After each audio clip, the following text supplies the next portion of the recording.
Hello friends, welcome to our channel. Anganwadi ఉద్యోగాలకు సంబంధించి ఒక లేటెస్ట్ నోటిఫికేషన్ అన్నది రావడం జరిగింది. ఈ నోటిఫికేషను మహిళలకు సంబంధించి ఒక మంచి అవకాశం అని చెప్పచ్చు. గ్రామీణ ప్రాంతాల్లో ఉన్న మహిళలకైతే ఇది ఒక మంచి అవకాశం. ఎందుకంటే వాళ్ళకి ఆ గ్రామంలోనే ఉద్యోగం అన్నది దొరుకుతుంది కాబట్టి. అలాగే వీటికైతే ఎగ్జామ్ ఉండదు. ఓన్లీ డైరెక్ట్ డాక్యుమెంట్స్ వెరిఫికేషన్ చేసేసి ఈ జాబ్స్‌కైతే కల్పించడం జరుగుతుంది కాబట్టి. అలాగే ఇది అప్లికేషన్ ఎలా ఫిల్ చేయాలి? అండ్ ఈ అప్లికేషన్ ప్రాసెస్ ఏంటి? ఎడ్యుకేషన్ క్వాలిఫికేషన్స్ ఏంటి? అన్నీ నేను ఈ వీడియోలో క్లియర్‌గా చెప్పడం జరిగింది. కాబట్టి మీరు ఈ వీడియోని ఎండ్ వరకు అయితే చూడండి. మీరు ఈ జాబ్‌కి ఎలా అప్లై చేయాలన్నది ఈ వీడియోలో తెలుసుకుంటారు.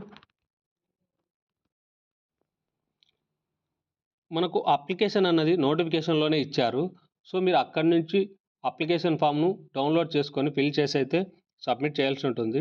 అలాగే ఈ డాక్యుమెంట్స్ సబ్మిట్ చేసే ముందు వీళ్ళకి కావాల్సిన డాక్యుమెంట్స్ అనేది జతపరిచి సబ్మిట్ చేయాల్సి ఉంటుంది. అవన్నీ నోటిఫికేషన్‌లో మెన్షన్ చేశారు. మీరు ఒకసారి చూసి అప్లికేషన్ ఫిల్ చేసే ముందు కావాల్సిన డాక్యుమెంట్స్ అన్నీ జతపరిచి సబ్మిట్ చేయండి.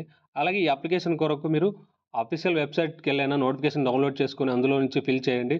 లేకపోతే నేను డిస్క్రిప్షన్ లింక్ ఆర్ కామెంట్‌లో అయితే ఈ నోటిఫికేషన్‌కి సంబంధించి లింక్ చేస్తాను. అక్కడి నుంచి మీరు డౌన్‌లోడ్ చేసుకొని ఈ ఫామ్‌ని అయితే ఫిల్ చేయండి. ఫస్ట్ మనం ఈ ఫామ్‌ను ఎలా ఫిల్ చేయాలన్నది స్టెప్ బై స్టెప్ ప్రాసెస్ తెలుసుకుందాము. ఇక్కడ వచ్చేసేసి మనకు మండలం పేరు అడిగారు. మండలం పేరు, అలాగే ఇక్కడ కొన్ని ఫీల్డ్ బై ఆఫీస్ అని ఉన్నవి. అవి వాళ్ళకి ఆఫీస్‌కి సంబంధించినవి. అలాగే గ్రామ పంచాయతీ పేరు అడిగారు. అలాగే అంగన్వాడీ కేంద్రము. ఇవన్నీ డీటెయిల్స్ మనం ఫిల్ చేయాల్సి ఉంటుంది. అలాగే అభ్యర్థి పూర్తి పేరు అడిగారు. అభ్యర్థి పూర్తి పేరు వచ్చేసేసి 10వ తరగతిలో మనకు ఎలా ఉందో ఆ నేమ్‌ని ఇక్కడ రాయాల్సి ఉంటుంది. సో, చూసుకొని ఇవైతే డీటెయిల్స్ ఫిల్ చేయండి. ఆధార్ నెంబరు, అలాగే ఆధార్ నెంబర్ లేని వాళ్ళైతే ఎన్రోల్‌మెంట్ నెంబరు. ఇది ఆధార్ లేని వాళ్ళకైతే ఎన్రోల్‌మెంట్ నెంబర్ అయితే ఇవ్వాల్సి ఉంటుంది. అలాగే మీకు కులం అనేది ఇచ్చారంటే మనకు ఇవి క్యాస్ట్ సర్టిఫికేట్ దాన్నైతే మీరు జత చేయాల్సి ఉంటుంది. ఇది సబ్మిట్ చేసే ముందు ఇక్కడ మెన్షన్ చేయండి. అలాగే విద్యార్హతలు కూడా ఇక్కడ అడగడం జరిగింది. అలాగే ఇంక కిందికి స్క్రోల్ చేస్తే మనం పుట్టిన తేదీ అంటే డేట్ ఆఫ్ బర్త్ కూడా ఇవ్వవలసి ఉంటుంది. సో, ఇవన్నీ ఇచ్చేసిన తర్వాత మనకు ఈ జాబ్స్‌కు ఇక్కడ ఇచ్చారు చూడండి, వయసు 1/7/25 అంటే మనకు ఈ జాబ్స్ అన్నది ఎలిజిబుల్ ఏజ్ వచ్చేసేసి 21 ఇయర్స్ నుంచి 35 ఇయర్స్. ఈ ఏజ్ లోపు ఉన్న వాళ్ళు మాత్రమే ఈ జాబ్‌కు ఎలిజిబుల్ అవుతారు. కాబట్టి ఈ ఏజ్ లోపు ఉన్న వాళ్ళు మాత్రమే ఈ జాబ్స్‌కైతే అప్లై చేయండి. సో, ఇవన్నీ డీటెయిల్స్ అన్నీ కరెక్ట్‌గా ఫిల్ చేసైతే అప్లై చేయండి. మీరు ఏది ఫాల్స్ ఇన్ఫర్మేషన్ పెట్టినా కూడా వాళ్ళు కంప్లీట్‌గా రద్దు చేస్తామనైతే మనకు నోటిఫికేషన్‌లోనే క్లియర్‌గా మెన్షన్ చేయడం జరిగింది. కాబట్టి మీరు అప్లికేషన్ ఫిల్ చేసే ముందు ఏ డీటెయిల్స్ అన్నది ఫాల్స్ అయితే ఇవ్వద్దండి. అలాగే కిందికి స్క్రోల్ చేస్తే మనకు మొబైల్ నంబర్ అన్నది అడగడం జరిగింది. మనకు మొబైల్ నంబర్ ఇచ్చేయండి. అలాగే మీరు 10వ తరగతిలో సాధించిన మార్క్స్ అవన్నీ కూడా ఇచ్చేయండి. అభ్యర్థి వితంతువా కాదా? అవునైతే అవునని ఇచ్చండి. అభ్యర్థి అనాథ అని ఇచ్చారు.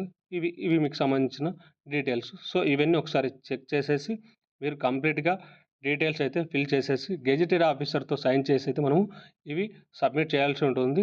సో, అలాగే ఇవి సబ్మిట్ చేసే ముందు అంటే అప్లికేషన్ సబ్మిట్ చేసే ముందు మనకు జతపరచవలసిన డాక్యుమెంట్స్ అయితే ఇక్కడ ఇవ్వడం జరిగింది. ఒకసారి చూద్దాము.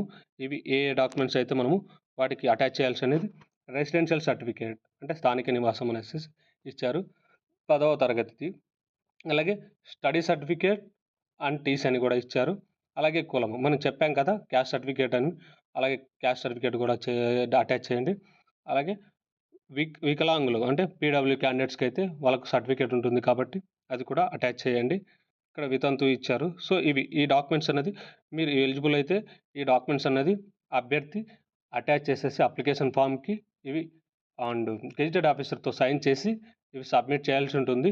ఒకసారి ఇవన్నీ చూసుకొని కరెక్ట్‌గా అయితే మీరు ఆ అప్లికేషన్ ఫార్మ్ ఫిల్ చేసేసి అండ్ అలాగే డాక్యుమెంట్స్ అనేవి అటాచ్ చేసేసి ఈ అప్లికేషన్ అయితే సబ్మిట్ చేయండి. అప్లికేషన్ స్టార్ట్ డేట్ వచ్చేసేసి ఇక్కడ ఇచ్చారు చూడండి. అప్లికేషన్ స్టార్ట్ డేట్ వచ్చేసేసి 24థ్ డిసెంబర్ 2025 నుంచి అలాగే 31/12/2025 అంటే ఈ మంత్ ఎండ్ వరకైతే మనకు ఛాన్స్ అయితే ఉంది కాబట్టి ఈ జాబ్స్‌కైతే అప్లై చేయండి. సత్యసాయి డిస్ట్రిక్ట్ కూడా నోటిఫికేషన్ అనేది రావడం జరిగింది. అది కూడా నేను నోటిఫికేషన్ పిన్ చేసి పెడతాను.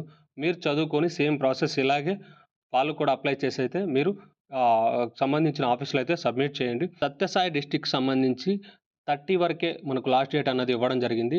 కాబట్టి మీరు ఈ జాబ్స్‌కైతే ఎంత ఎర్లీగా పాజిబుల్ అయితే ఈ జాబ్స్‌కి అప్లై చేసుకోండి. ఎందుకంటే ఈ జాబ్స్‌కు చాలా షార్ట్ టైమ్ అన్నది ఇవ్వడం జరుగుతుంది. కాబట్టి ఎవరైతే ఈ జాబ్స్‌కి ఎలిజిబుల్ అవుతారో మహిళలు, వాళ్ళు ఈ జాబ్స్‌కనేది ఈ అప్లికేషన్ అనేది త్వరగా పెట్టేసేసుకోండి. సో, ఇక్కడ ఇది చూడండి మీరు అంగన్వాడీకి సంబంధించి 10వ తరగతి ఉత్తీర్ణులై ఉండాలి. 10వ తరగతి ఉత్తీర్ణులైతే ఈ జాబ్స్‌కైతే అప్లై చేసుకోవచ్చని ఇచ్చారు.